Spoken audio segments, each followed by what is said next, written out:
আসসালামু আলাইকুম। বর্তমান বাংলাদেশে অবস্থানরত মাস্টার্স স্টুডেন্ট যারা লিথুনিয়াতে আসতে চান স্পাউস সহ একসাথে এবং বাংলাদেশে যারা ব্যাচেলর কমপ্লিট করে চিন্তা করছেন লিথুনিয়াতে স্পাউস বিষয়ে আসবেন, বর্তমান লিথুনিয়াতে যারা স্পাউস সহ আসতে চাচ্ছেন, স্পাউস সহ বাচ্চা সহ একসাথে আসতে চাচ্ছেন, তাদের জন্য ভিডিওটা গুরুত্বপূর্ণ হতে যাচ্ছে। কারণ এই ভিডিওতে সকল আপডেট পাবেন বর্তমান লিথুনিয়ার সিচুয়েশন এবং বর্তমান কিভাবে আপনি স্পাউস সহ লিথুনিয়াতে আসতে পারবেন। বর্তমান লিথুনিয়ার পিসিসির আপডেট মানে বাংলাদেশি পিসিসি লিগালাইজেশন লিথুনিয়া থেকে কিভাবে করবেন, আদৌ কি পারবেন কিনা, সব কিছু থাকছে এই ভিডিওতে।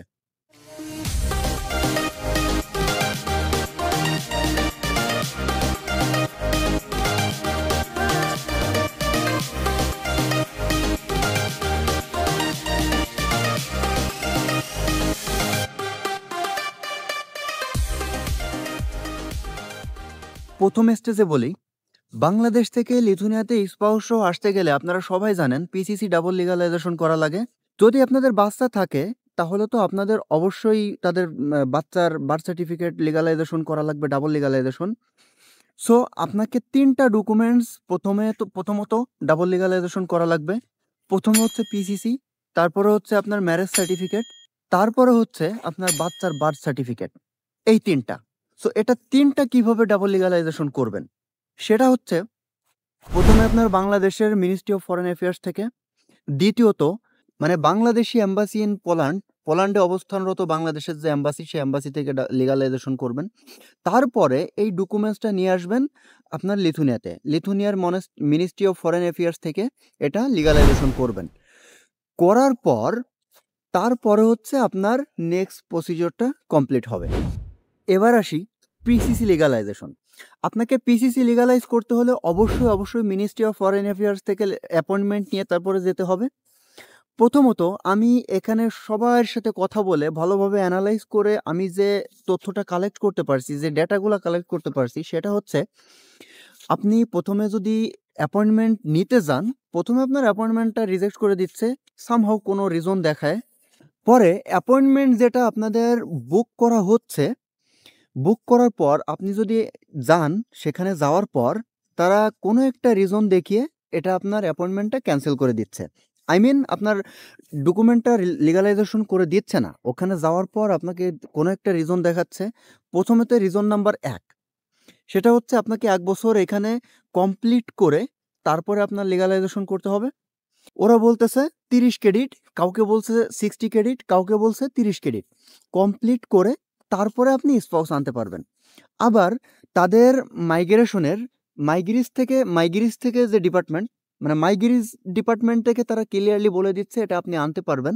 সো হ্যাঁ, এর ভিতর হয়তো কোনো কারণ আছে, রিজন আছে। কিন্তু যদিও তারা এভাবে সামনে প্রকাশ করে নাই, মানে তাদের ওয়েবসাইটে প্রকাশ করে নাই, এই কারণে আমরা ওইভাবে বলতে পারছি না।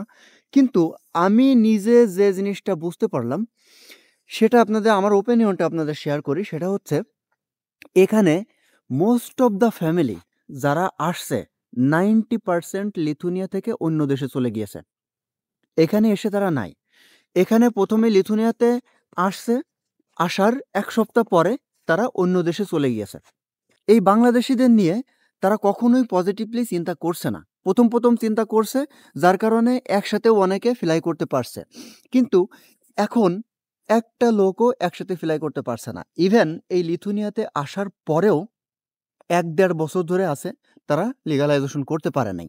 এটা একটা বড় সমস্যা আমি যেটা মনে করি। এবং যারা লিথুনিয়াতে এখন আসতে চাচ্ছেন, একসাথে ফিলাই করতেছেন বা আপনার এজেন্সি আপনাকে বলতেছে একসাথে আপনি ফিলাই করতে পারবেন, আপনি পারবেন না। তাদের কথা আপনি কখনোই বিশ্বাস করবেন না। আমি যে জিনিসটা শেয়ার করলাম, এটা আমার রিয়েল এক্সপেরিয়েন্স থেকে আমি বলছি। আমি কেন এই কথাগুলার বলার যোগ্য মনে করছি? কারণ আমি নিজের চোখে এই জিনিসগুলা দেখছি। এই ইনফরমেশনগুলা আমি নিজে গিয়ে কালেক্ট করছি। যার কারণে আমি এখানে সত্যটা তুলে ধরতে পারতেছি।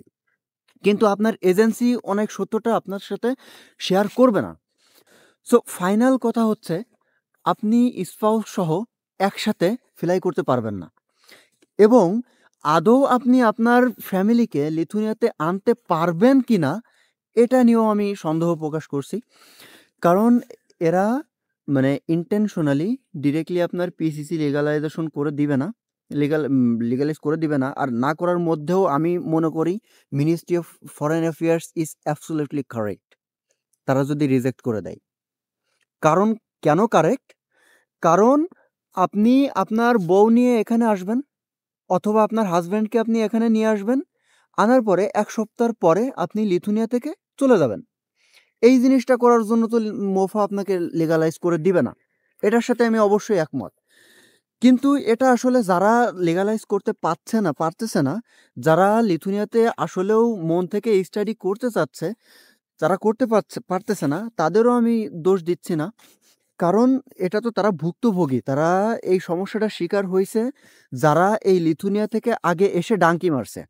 এই ডাঙ্কি মারানিদের কারণে যারা রিয়েলি লিথুনিয়াতে স্টাডি করতে চাই, তারা এই সমস্যাটা ফেস করছে।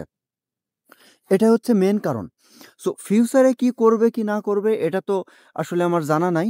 তবে লিথুনিয়ার আপনি ওয়েবসাইট দেখলে বুঝতে পারবেন, এলআরটি নামের একটা টিভি চ্যানেল, এই টিভি চ্যানেল নিউজ করছিল যে পার্লামেন্ট থেকে একটা নিউজ প্রপোজাল উত্থাপন হইছে যে ফ্যামিলি ভিসায় আসতে হইলে আপনাকে অবশ্যই ল্যাঙ্গুয়েজ জানা লাগবে। ফর এক্সাম্পল, আমি যদি আমার ওয়াইফকে আনতে চাই, আমার স্পাউসকে আনতে চাই, সেক্ষেত্রে আমার স্পাউসকে ল্যাঙ্গুয়েজ জানা লাগবে A2 লেভেল মিনিমাম। ওরা বলছে A2 লেভেল অথবা B1 লেভেল, এটা সরকার ডিসাইড করবে, এটাই বলছে সাধারণত। আর সো সর্বশেষ কথা হচ্ছে, স্পাউস নিয়ে যারা লিথুনিয়াতে আসতে চান, আমার মনে হয় না এইভাবে ডিরেক্টলি আগানো ভালো। এবং আপনার যদি ধৈর্য থাকে যে আপনার স্পাউসকে আগে আপনি লিথুনিয়াতে পাঠাই দিবেন, আগে পাঠানোর যদি 1 বছর পরে বা 2 বছর পর্যন্ত আপনি ধৈর্য ধরতে পারেন যে আপনার ওয়াইফকে বা আপনার হাজব্যান্ডকে লিথুনিয়াতে পাঠাবেন, পাঠানোর 1-2 বছর পরে আপনি আসতে পারবেন, এরকম যদি ধৈর্য থাকে তাহলে আপনি পাঠাতে পারেন। তাছাড়া আমি মনে করি না যে আপনার পাঠানো একটা ভালো একটা ডিসিশন হবে। কারণ এখানে যদি 2-3 মাসের মধ্যে হয়ে যেত তাহলে ঠিক আছে।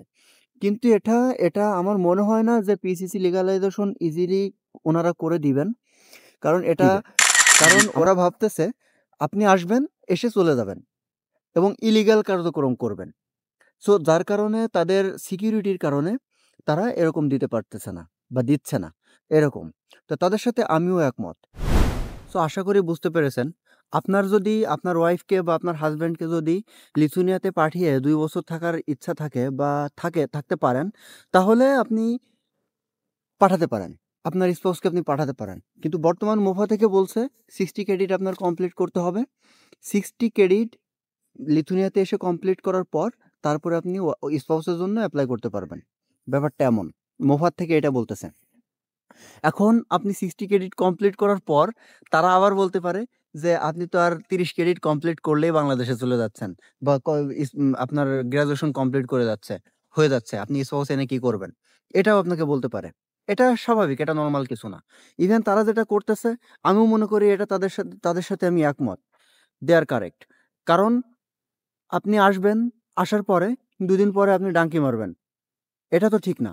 এটা তো হবে না। এই সকল কারণেই মূলত মোফা বর্তমান এইগুলা করতেছে। তো যাই হোক, আমি যারা এপ্লাই করতেছেন তাদের বেস্ট অফ লাক, তাদের জন্য দোয়া রইলো। সো আমাকে কেউ ভুল বুঝবেন না আমি ডিরেক্টলি এইভাবে বলার কারণে। ভুল বুঝবেন না, I am extremely sorry for that. এটা আপনি কিছু মনে করবেন না। এবং আজকের ভিডিওটা এই পর্যন্তই। আশা করি বুঝতে পেরেছেন। এবং আপনার যদি কোনো প্রশ্ন থেকে থাকে কমেন্ট বক্সে করতে পারেন। আমি রিপ্লাই করার চেষ্টা করব।